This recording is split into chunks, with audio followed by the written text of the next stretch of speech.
Voici les meilleures ressources pour le design web que vous pouvez trouver sur internet, que ce soit pour trouver de l'inspiration, des polices, des palettes de couleurs, des icônes gratuites, des gradients, et j'en passe. Je vous partage toutes mes meilleures ressources. On commence directement avec uigradient.com qui vous permet de trouver des centaines et des centaines de gradients de haute qualité. Vous avez directement les codes couleurs que vous pouvez copier dans votre projet en toute simplicité. Vous pouvez les trier par couleur dominante et même prendre le code CSS si vous êtes développeur. Si vous êtes à la recherche d'une palette de couleurs qui va parfaitement avec votre projet, alors rendez-vous sur colorhunt.co qui vous en montre énormément et de toutes les sortes. Vous pouvez même les trier par émotion, par catégorie, etc.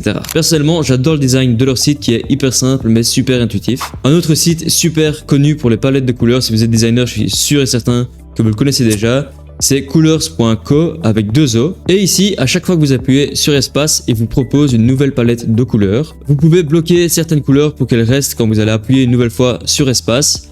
Vous pouvez changer la nuance de couleur, etc.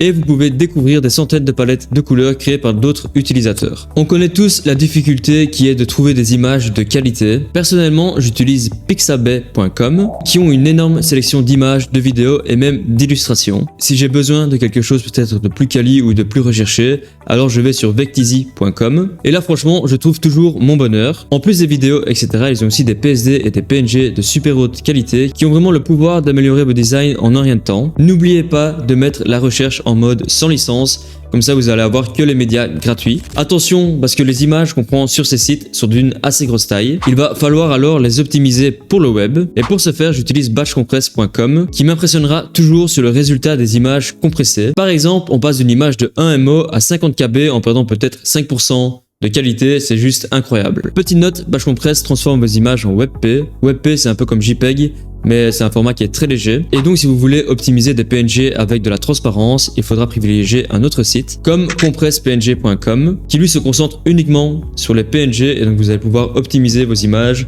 qui ont de la transparence. Comme vous le savez, l'intelligence artificielle est de plus en plus présente et de plus en plus de sites commencent à l'utiliser dans leur design. Il existe une très grande quantité de services qui vous proposent de générer des images. Personnellement, j'utilise le site cliff.app qui vous donne accès à des dizaines de modèles qui ont été modifiés par les utilisateurs pour vraiment générer les meilleures images. Et entre nous, si j'utilise aussi, c'est parce qu'on a droit à 20 images gratuites par jour. Et 20 images gratuites, bah, c'est déjà vraiment pas mal. Avoir des belles images, c'est bien beau, mais comme tout bon designer, on veut tous avoir des belles icônes. Et c'est toujours un peu la recherche du meilleur site avec les plus belles icônes et le plus de choix. svgrepo.com a toujours été l'un de mes favoris. Leur sélection est énorme et toutes les icônes sont gratuites. Bon, cela dit, vous n'avez pas des icônes complètement folles non plus. Si jamais, je vous invite à essayer de trouver une librairie d'icônes que vous aimez bien comme phosphoricone.com. Ils ont à peu près 9000 icônes actuellement, donc je suis sûr et certain que vous allez trouver une icône qui vous correspond si vous aimez bien ce style-là. Petite précision, ils ont tous les deux des plugins Figma. Comme ça, vous allez pouvoir importer les icônes directement dans vos designs sans passer par un autre site. Et ça franchement c'est hyper puissant. D'ailleurs en parlant de Figma, est-ce que vous savez qu'il y avait une page communauté avec des centaines et des centaines de ressources que vous pouvez modifier, copier, dupliquer, etc. Et il y en a vraiment pour tous les goûts, que ce soit des maquettes de sites, des packs d'illustrations, des designs d'applications mobiles et même des kits UI. En fait, un kit UI ou une librairie UI, c'est une panoplie de components d'un certain style que vous pouvez associer pour designer des sites. Sur Figma, vous pouvez aussi trouver des plugins. J'ai notamment fait une vidéo sur mes plugins préférés que vous pouvez regarder ici. Les animations sont de plus en plus courantes sur les sites internet, que ce soit des animations simples ou des animations un peu plus complexes. Je ne sais pas si vous avez déjà entendu parler des Lottie, qui sont tout simplement des animations basées sur des SVG, donc sur des vecteurs. Et leur gros avantage, c'est que c'est hyper léger et ultra facile d'implémenter dans n'importe quel site. Vous pouvez trouver une très grande sélection de ces animations sur lottifiles.com. La plupart sont gratuites et vous pouvez même y modifier les couleurs. Il y a aussi lordicone.com qui vous propose une très belle collection d'icônes animées que vous pouvez exporter en Lottie, en GIF, etc.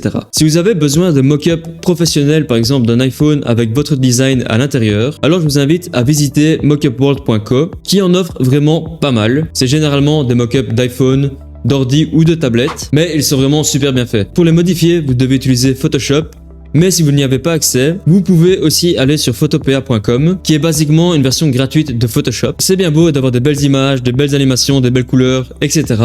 Mais un des points les plus importants d'un design, c'est la typographie. La référence pour les polices de sites optimisés, ça restera Google Font. Sur ce site, vous allez vraiment trouver des centaines de polices qui ont été optimisées spécialement pour le web.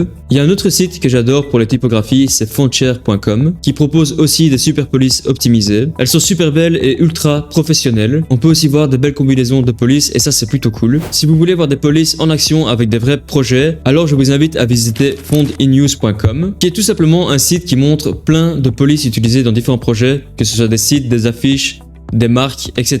Comme vous pouvez le voir, on en a vraiment pour tous les goûts, que ce soit des polices originales utilisées sur des t-shirts, des applications ou des affiches. C'est vraiment top pour trouver de l'inspiration. Ce qui m'amène sur la partie inspiration, où je vais vous présenter quelques sites qui sont vraiment top pour vous inspirer pour votre prochain projet. Pour commencer, on a les deux plus connus que vous connaissez probablement, qui sont Dribbble et Behance. Et ça, c'est vraiment des mastodontes dans l'univers du design. Il y a vraiment énormément de catégories, que ce soit des sites, des affiches, des applications et j'en passe. C'est généralement très bien présenté et vous pouvez trouver des designs complètement incroyables. Pour trouver de l'inspiration sur des sites finis, je me rends très souvent sur le site award.com, qui est probablement le site de récompense web le plus respecté. Et en gros, il récompense un site par jour pour son design, ses animations, ses fonctionnalités, etc. Bon, je vous avoue, je suis généralement pas hyper fan des sites récompensés. Je les trouve un peu trop complexes et on s'éloigne un petit peu trop de l'user experience, mais ça reste ultra intéressant pour trouver de l'inspiration. Le deuxième site, il se focus peut-être un peu plus sur les sites plus simples, entre guillemets. Il s'appelle CSS Design Award et c'est le même concept, il récompense un site par jour, mais c'est des différents sites. Pour finir, on a One Page Love qui lui se concentre juste sur les sites d'une seule page. Ça peut être des sites de présentation, etc. Et je trouve que les sites qu'il présente sont généralement ultra originaux et ça vaut vraiment le coup d'œil. Par contre, si vous êtes plus dans les e-commerce, alors je vous conseille tout simplement de vous rendre sur commercecream.com qui lui vous présente des sites e-commerce d'une très bonne qualité. Vous pouvez vraiment y trouver de l'inspiration pour votre prochaine boutique. Si vous aimez les sites avec des éléments 3D, alors je vous invite à regarder cette vidéo où je présente mes sites 3D préférés.